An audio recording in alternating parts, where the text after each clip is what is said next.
అంగన్వాడీలతో చర్చలు విఫలం. సమ్మె కొనసాగించాలని నిర్ణయం. రాష్ట్ర వ్యాప్తంగా అంగన్వాడీ నేతలతో ప్రభుత్వం జరిపిన చర్చలు విఫలమయ్యాయి. ప్రస్తుతం వేతనాలు పెంచే పరిస్థితిలో ప్రభుత్వం లేదని మంత్రుల కమిటీ తేల్చి చెప్పింది.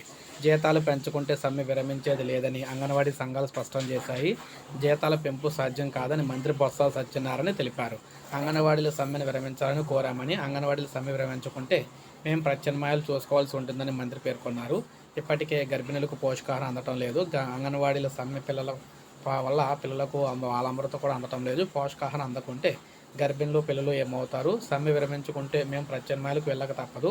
అంగన్వాడీ డిమాండ్ల పరిష్కారానికి ప్రభుత్వం సానుకూలంగానే ఉంది. వేతనాలు పెంచాలని ఒక్క డిమాండ్ మినహా అన్ని డిమాండ్లు మేము ఆమోదించాం. వేతనాలు పెంపునకు ఇది సరైన సమయం కాదని వివరించాం.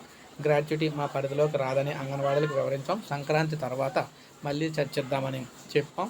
పలు డిమాండ్లను ఇప్పటికే నెరవేర్చాం. గర్భిణులకు బాలింతలకు ఇబ్బందుల దృష్ట్యా సమ్మె విరమించాలని చెప్పేసి మంత్రి బొత్స సత్యనారాయణ కోరారు. అయితే అంగన్వాడీలు మాత్రం ఎట్టి పరిస్థితుల్లో విరమించేది లేదని తేల్చి చెప్పారన్నమాట. ఇది ప్రజెంట్ ఈ ఉద్యోగులకు సంబంధించిన లేటెస్ట్ అప్డేట్. ఒక లైక్ చేయండి, సబ్స్క్రైబ్ చేసుకోకపోతే మన ఛానల్ సబ్స్క్రైబ్ చేసుకొని ఫాలో అవుతుంది.